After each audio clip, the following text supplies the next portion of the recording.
जो हॉर्टिकल्चर का सेगमेंट था, उस हवाले से नैब की तरफ से जो कॉल अप नोटिस मौसूल हुआ, उसका जवाब जमा कराने के लिए आज हम नैब के इस्लामाबाद के दफ्तर आए थे। और इस केस की मुनफरिद बात यह है कि जब ये कॉल अप नोटिस 12 तारीख को भिजवाया गया तो ये कहा गया कि हमने जुलाई में भी एक कॉल अप नोटिस दिया था। तो हमने जो जवाब जमा कराया उसके अंदर हमने लिखा है कि 9 जुलाई 2021 को किसी किस्म का कोई कॉल अप नोटिस मौसूल नहीं हुआ और इसमें नैब की बदनीयती शामिल है। अगर इनके पास किसी किस्म की कोई रिसीविंग है, जब भी कोई सरकारी महकमा या नैब जैसा इदारा किसी को कोई नोटिस भिजवाता है तो उसकी रिसीविंग ज़रूर लेता है। हमें किसी किस्म का नोटिस मौसूल नहीं हुआ। अगर इनके पास रिसीविंग है तो नैब के तर्जुमान वो टीवी स्क्रीन पर दिखा दें कि जी ये रिसीविंग है जो 9 जुलाई को आपको नोटिस भेजा गया था। इस केस की एक और मुनफरिद बात यह है कि ये केस 45 लाख का है और ये आपके इल्म में होना चाहिए कि जो कम मालियत के केसेस हैं वो चेयरमैन नैब की मंजूरी के बगैर नहीं बनाए जाते। तो इसको चेयरमैन नैब की खसूसी मंजूरी के बाद ये 45 लाख का केस बनाया गया, जो कि नैब न्याजी गठजोड़ की बदतरीन मिसाल है। यानी 2018 अक्टूबर में आप 7 अरब का इल्ज़ाम लगाते हैं, गिरफ्तार करते हैं, साफ पानी में बुला के आशियाना में बिठा लेते हैं और उसी गिरफ्तारी के दौरान आप गिरफ्तारी डालते हैं रमज़ान शुगर गंदा नाला केस में। एक शख्स गिरफ्तार है, उसकी दोबारा गिरफ्तारी डाल दी क्योंकि इमरान न्याजी साहब को उसकी गिरफ्तारी पसंद है। और ये नैब का काम है कि इमरान न्याजी साहब के हर हुक्म को बजा लाया जाए। तब भी बात ना बनी तो वो इस मुल्क की आला अदलिया ने 14 फरवरी 2019 में मियां शहबाज शरीफ साहब को रिहा किया और लाहौर हाई कोर्ट का वो ऑर्डर पढ़ लीजिए आशियाना हाउसिंग स्कीम का और रमज़ान शुगर गंदे नाले केस का, जिसमें ये लिखा गया है कि किसी किस्म की करप्शन साबित नहीं हो सकी। आपको ये काबिल कबूल नहीं था और शहजाद अकबर ने नैब के साथ मिलकर एक नया केस बनाया। उस केस में 7 अरब की गबन का इल्ज़ाम था, 58 वॉल्यूम्स का रेफरेंस है, 110 गवाह हैं। जब हाई कोर्ट में मेल का मामला गया, दोबारा 7 माह के लिए शहबाज शरीफ साहब को कैद किया। जब दोबारा ये मामला हाई कोर्ट में गया तो हाई कोर्ट में नैब ने कहा कि करप्शन का तो इल्ज़ाम ही नहीं है। ओ भाई मेरे, जब करप्शन का इल्ज़ाम नहीं है तो 6 माह पहले कैद किया, 7 माह दोबारा कैद किया, तो इल्ज़ाम है किस चीज़ का? और अब 7 अरब से बात 45 लाख दे फुल बूटियां ते आ गई है। 45 लाख के फुल बूटों का जो मामला है ये इंतहाई मज़े का खेज है। और मैं समझता हूं कि एहतसाब के नाम पे इस मुल्क में जो मजाक पिछले 3 साल से किया जा रहा था वो इससे ज्यादा मजे का खेज ना केस बन सकता है, ना तारीख में बना है। हम सुनते रहे कि भैंस चोरी का मुकदमा सियासतदानों पे हो जाया करता था। हम सुनते रहे कि छोटी मोटी चोरियां लोगों पे झूठे मुकदमात बनाकर डाली जाती थी, वो भैंस हो या गाय चोरी हो। हमारे पे ये जो फुल बूटों की चोरी का मुकदमा डाला गया है, इसमें मैं चैलेंज करता हूं, कोई एक दस्तावेज दिखा दें जिसमें यह दर्ज हो कि शहबाज शरीफ साहब का इस फुल बूटों के कॉन्ट्रैक्ट से कोई दूर दूर तक ताल्लुक है, या ये कॉन्ट्रैक्ट अवार्ड करने में उनकी किसी किस्म की कोई हिदायत है, ये आप शो कर दें।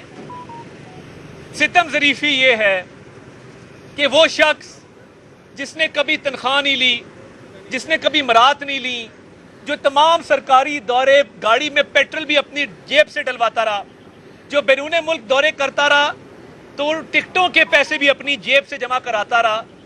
तो ये इमरान न्याजी साहब और नैब को मैं बताना चाहता हूँ कि 6 करोड़ रुपए बनते हैं जो शहबाज शरीफ साहब ने बैरून मुल्क सफ़र के लिए टिकटें, गाड़ियों के खर्चे, तनख्वाह ना लेना, बैरून मुल्क से आए मुख्तलिफ सरबराहाने हुकूमत की जो खातिर तवाज़ो हुई, उस हवाले से जो खर्चा हुआ वो 6 करोड़ रुपया बनता है जो उस शख्स ने अपनी जेब से अदा किया। और आप यहां पे 45 लाख का केस बनाए बैठे। मैं उस चिन्योट के खाम लोहे के मंसूबे का भी जिक्र करना चाहूंगा जो परवेज मुशर्रफ साहब के उस दौर के सेक्रेटरी ने अपने अमरीकी नजाद भाई को वो ठेका दिया था, बगैर किसी रूल्स के, बगैर किसी प्रोसीजर के। शहबाज शरीफ साहब ने वो चोरी पकड़ी, मामला हाई कोर्ट तक गया और हाई कोर्ट ने पंजाब हुकूमत के हक में फैसला दिया और शहबाज शरीफ ने इस चिन्योट के खाम लोहे के मंसूबे में पहले फेज में $4 अरब की बचत की। $4 अरब। उस जमाने में वो 400 अरब रुपया बनता है और आने वाले वक्तों में पता नहीं कितना खाम लोहा निकलेगा और कितने अरबों की बचत होगी। ये बहुत बड़ा डाका डाला जा रहा था जहां पे वो कंपनी सारे पैसे हड़प करके पंजाब हुकूमत के अपने मुनाफों की मद में घर लेकर जा रहे थे। ऑरेंज लाइन पे बड़ी बातें होती हैं आज। ऑरेंज लाइन सीपैक का मंसूबा था, G2G government to government contracting थी और जब एक गवर्नमेंट दूसरी गवर्नमेंट से कॉन्ट्रैक्ट करती है तो वहां पे टेंडर का कोई शर्त नहीं है, आपको टेंडरिंग नहीं करानी पड़ती। शहबाज शरीफ ने, चीन दोस्त मुल्क है, उसके बावजूद उसकी टेंडरिंग करवाई ताकि उसकी कीमत और लागत कम हो सके। दुनिया में मिसाल नहीं मिलती कि गवर्नमेंट टू गवर्नमेंट कॉन्ट्रैक्ट हो और आप इसरार करें कि हमने टेंडरिंग करवानी है। जब फाइनल बिड आई उसमें $600 मिलियन की बचत की, $600 मिलियन की, तकरीबन 81 अरब रुपया ऑरेंज ट्रेन मंसूबे में बचाया। और ये वो बचत है जिसकी कोई उन पर सरकारी तौर पे या कानूनी तौर पे उन पर लाजिम नहीं था कि ये बचत करते। अपनी फराइज मनसबी से आगे बढ़कर अपने शऊरी फैसलों के तहत 1 खरब की बचत की है। ये छोटी छोटी मिसालें हैं कि जहां पे कौम का अरबों रुपया बचाया है। बिजली के मंसूबे देख लें, कई 100 अरब की बचत है। आप अपना रोजगार स्कीम देखें, ये दुनिया की वाहिद मिसाल है कि जापानी कंपनी सुजुकी से कॉन्ट्रैक्ट हुआ और उस कॉन्ट्रैक्ट के नतीजे में गाड़ियां ली गई जो लोगों को रोजगार के लिए दी गई। और एक दिन उन्होंने अखबार पढ़ी तो पता लगा कि जापानी येन की कदर की कीमत में कमी आई है, उसकी कदर में कमी आई है। उन्होंने उस जापानी कंपनी को मजबूर किया कि क्योंकि जापानी येन की कदर में कमी आई है उसका डिस्काउंट पाकिस्तान को दिया जाए, पंजाब हुकूमत को दिया जाए। 40 करोड़ रुपया डिस्काउंट लिया। उस जापानी कंपनी के सीईओ ने कहा कि इसकी तो दुनिया में मिसाल नहीं है कि एक्सचेंज रेट ऊपर नीचे जाए तो उसके बावजूद को बचत दी जाए। और उन्होंने कहा कि अगर जापानी येन की कदर बढ़ जाती तो क्या आप हमें इजाफी पैसे देते, जिसका जवाब था नहीं। तो 40 करोड़ रुपया उसमें बचाया। ये जो आज मजाक शहबाज शरीफ के साथ किया जा रहा है, इमरान नियाजी साहब की बदतरीन इंतकामी सोच का ये एक शाखसाना है और हम कानूनी जंग भरपूर लड़ेंगे। और अगर आपका ख्याल है कि ये फुल बूटों का 45 लाख का केस बना के आप एक ऐसे शख्स को जिसने अपनी जेब से करोड़ों रुपया अदा किया, इस कौम के कई 100 अरब बचाए, 1 खरब की कुल बचत की, 3300 अरब का डेवलपमेंट पोर्टफोलियो था 10 साल में पंजाब का, आप अगर उसको इस तरीके से सियासी इंतकाम का निशाना बनाएंगे तो हम तैयार हैं। जवाब दो रावलपिंडी रिंग रोड में जो अरबों रुपए गए हैं, जवाब दो मालम जब्बा का, जवाब दो उस, ये तो हमारी मेट्रो 3 मेट्रोज 88 किलोमीटर 100 अरब में बनी है। आपने एक पेशावर मेट्रो 22 किलोमीटर की 126 अरब में बनाई है। एशियन डेवलपमेंट बैंक की रिपोर्ट क्या नैब ने नहीं पढ़ी? उसमें किस किस किस्म की करप्शन हुई है, किस किस किस्म की बेजाब्तियां हुई है। उस 126 अरब का कौम को कौन जवाब देगा?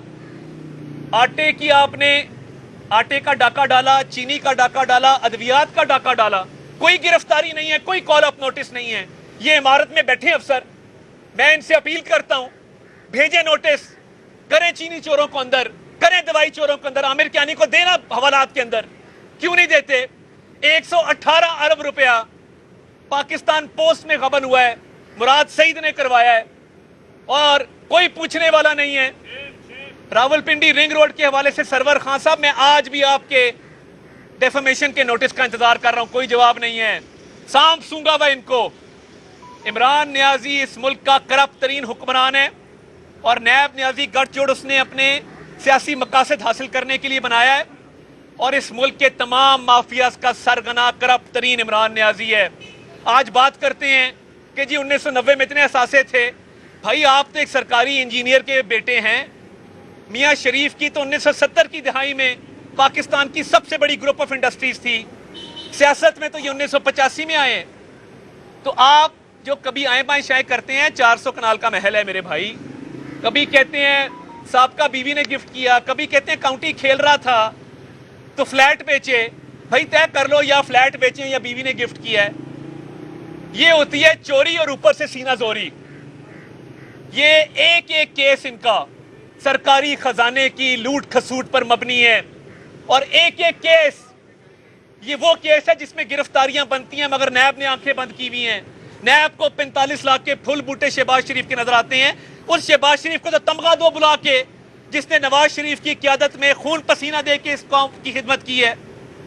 मगर मैं दोबारा ये बात वाजे कर दूं, ये कानूनी जंग लड़ेंगे हम, और अगर एहतजाजी कॉल भी देनी पड़ी तो देंगे, मगर नैब नियाजी गठ जोड़ के नतीजे में ये जुल्म और बर्बरियत जारी नहीं रह सकती। बहुत शुक्रिया। भाई का नाम इसमें आ रहा है, क्या ठेका उन्हीं को मिला था? तमाम कानूनी पहलू उन्होंने पूरे किए थे, इस पर थोड़ी सी देखिए। पहली बात तो ये है कि शहबाज शरीफ साहब को जो कॉल ऑफ नोटिस दिया गया उसमें लिखा गया है कि जी 9 जुलाई को आपको पहला कॉल ऑफ नोटिस दिया गया था। जब वो सवाल नामा ही नहीं आया, कॉल ऑफ नोटिस ही नहीं आया, और आप यकदम बुला लें तो ये कोई तुक नहीं बनती। हमने अपना जवाब जमा कराया है, हमें रिकॉर्ड मुहैया किया जाएगा, कागजात दिए जाएंगे, उस पर मबनी हम अपना अगला जवाब जमा कराएंगे। ये तो बात बिल्कुल सिंपल है। जहाँ तक एहसन इकबाल साहब के भाई का ताल्लुक है,